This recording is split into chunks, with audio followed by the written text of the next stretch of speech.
whispers in the wind a husband's tale of betrayal. I've always believed that love was eternal, that when two people vowed to spend their lives together, it was a bond that could weather any storm. For years, I lived by that belief, holding on to the idea that my marriage was built on trust, respect, and unbreakable love. But life has a way of shattering the illusions we hold dear, revealing the harsh realities we never wanted to face. My name is James Bennett, and this is the story of how my marriage, which once seemed so perfect, unraveled before my eyes. A story of trust broken, of betrayal that cut deep, and of the painful journey that followed. Emily and I met in the most ordinary of ways. It was a crisp autumn afternoon, and I was in line at a quaint little coffee shop, waiting for my usual order of black coffee. She was ahead of me, struggling to balance her bag, a sketchbook, and a cup of steaming latte. The inevitable happened. Her cup tipped over, spilling coffee everywhere. Without thinking, I stepped in, offering her a napkin and a smile. She looked up at me with those vibrant green eyes, and in that moment I felt something click. We struck up a conversation, and before I knew it, we were sitting together at a corner table, talking about everything from art to travel to our shared love of classic literature. It wasn't long before our coffee shop meetings became a regular occurrence, evolving into dinners, movie nights, and long walks in the park. Emily was an artist, a painter who saw the world in shades and hues I could never comprehend. She was passionate, creative, and had a zest for life that was infectious. I was captivated by her, and as the days turned into weeks, and then months, I knew she was the one I wanted to spend my life with. Our wedding was a beautiful affair, an intimate ceremony in a small chapel surrounded by our closest friends and family.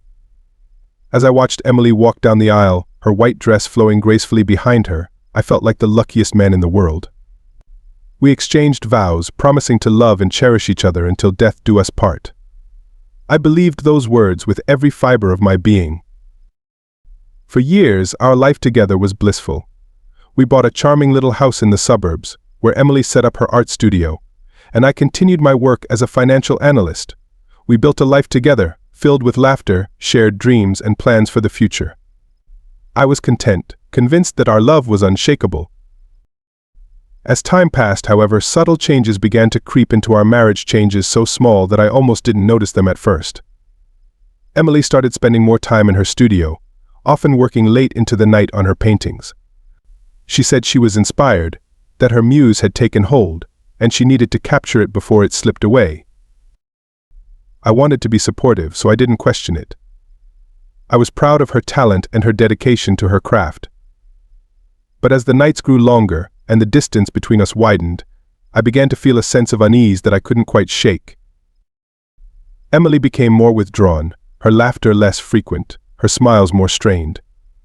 When I asked her if something was wrong, she would brush it off, saying she was just tired or stressed about a new project. I wanted to believe her, to trust that everything was fine, but a nagging doubt started to take root in my mind. Our conversations became shorter, more perfunctory. We stopped sharing the little details of our day. The inside jokes that once brought us closer now felt forced. The intimacy that had once defined our relationship seemed to be slipping away, replaced by an unspoken tension that neither of us wanted to acknowledge. One evening, after another long day at work, I came home to find Emily on the phone, speaking in hushed tones. She quickly ended the call when she saw me, her expression guarded. I asked her who she had been talking to, and she gave me a vague answer about a friend from her art class. I tried to brush it off, telling myself that I was being paranoid, that there was no reason to doubt her, but the seed of suspicion had been planted, and it grew with each passing day. Emily started going out more often, claiming she needed fresh air or inspiration for her paintings. Sometimes she would be gone for hours, and when I asked where she had been, her answers were always vague errands, meeting with a gallery owner, catching up with old friends. But there was something in her eyes, a flicker of discomfort, that made me question her honesty. I began to notice other things, too, small details that seemed insignificant on their own, but together painted a troubling picture.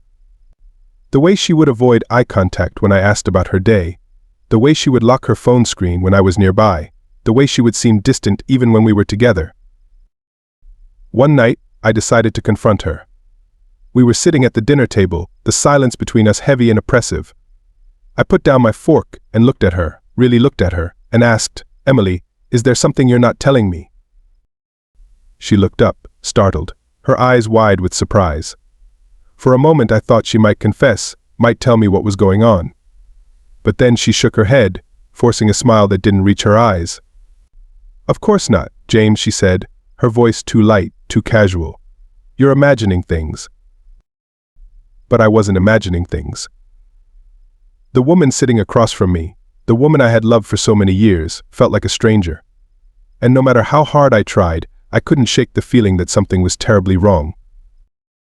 As the days turned into weeks, my suspicion grew into something darker, something that consumed my thoughts and haunted my dreams. I became obsessed with finding out the truth, convinced that Emily was hiding something from me. I started checking her phone when she wasn't looking, scrolling through her messages, her emails, her call logs. I felt guilty, like I was betraying her trust, but I couldn't stop myself. I needed to know what was going on. And then I found it the evidence that confirmed my worst fears. A series of messages between Emily and a man named Daniel. The messages were casual at first, discussing art and exhibitions, but as I scrolled further, they became more intimate, more suggestive. My heart pounded in my chest as I read through them, the words blurring together as my mind raced.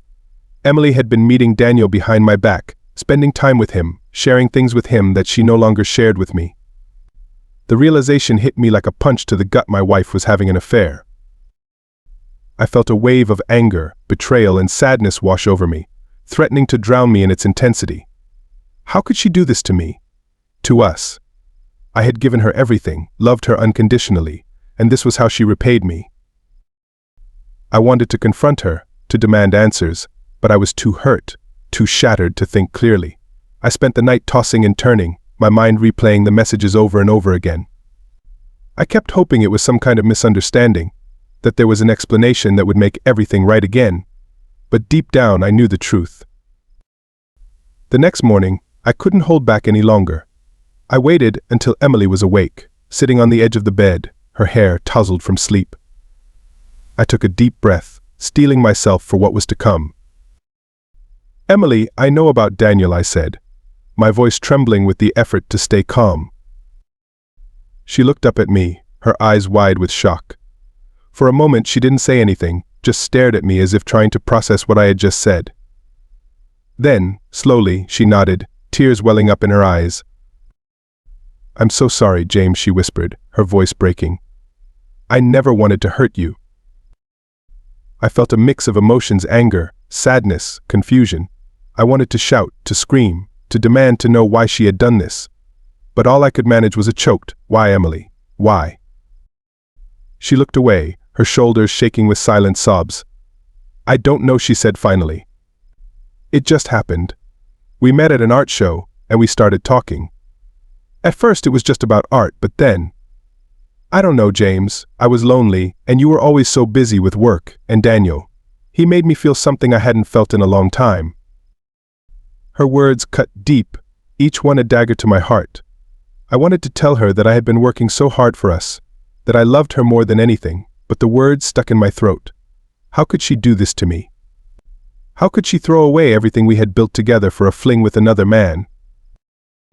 I love you, James, she said, reaching out to touch my hand. I never stopped loving you.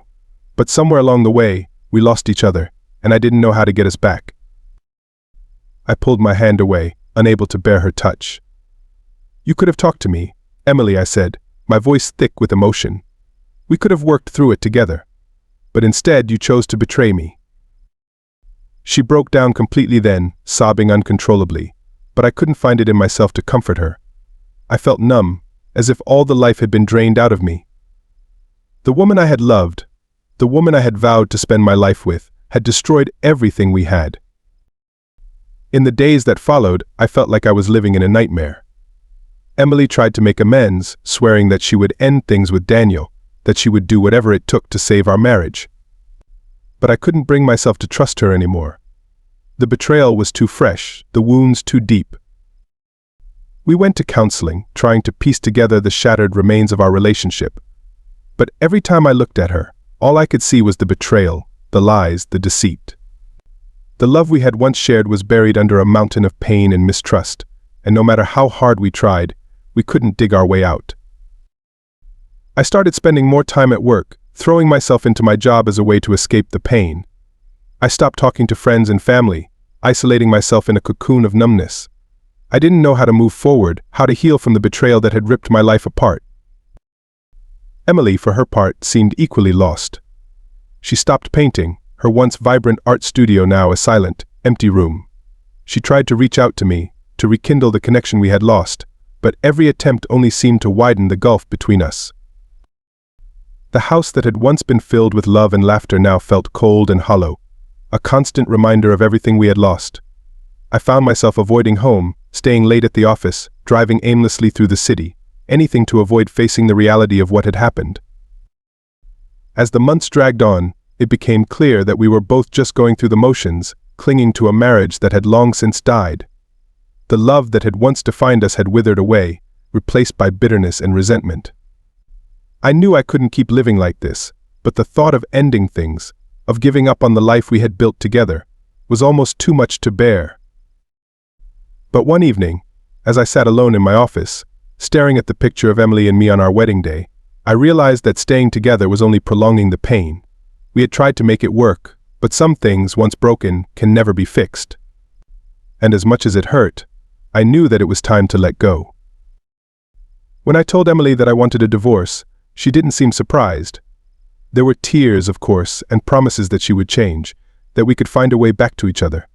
But deep down, we both knew that it was over. The love we had once shared was gone, and no amount of effort could bring it back. The divorce was painful, as all divorces are. We divided our assets, sold the house, and went our separate ways. It felt like I was losing a part of myself, like I was saying goodbye to a life that I had once cherished. But it also felt like a release, a way to finally move on from the hurt and betrayal that had consumed me for so long. It's been a year since the divorce was finalized, and I'm still picking up the pieces of my life. There are days when the pain is still fresh, when I find myself wondering what went wrong, what I could have done differently. But there are also days when I feel a sense of peace, a sense of hope for the future.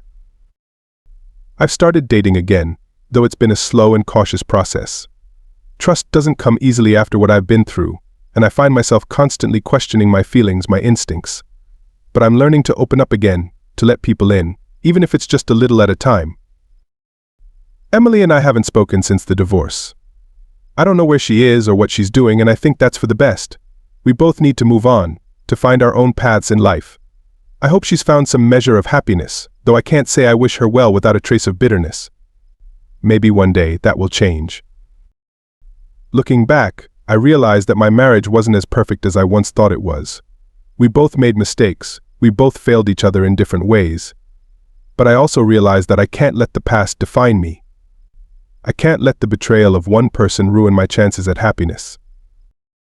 So here I am, still standing, still moving forward, one step at a time.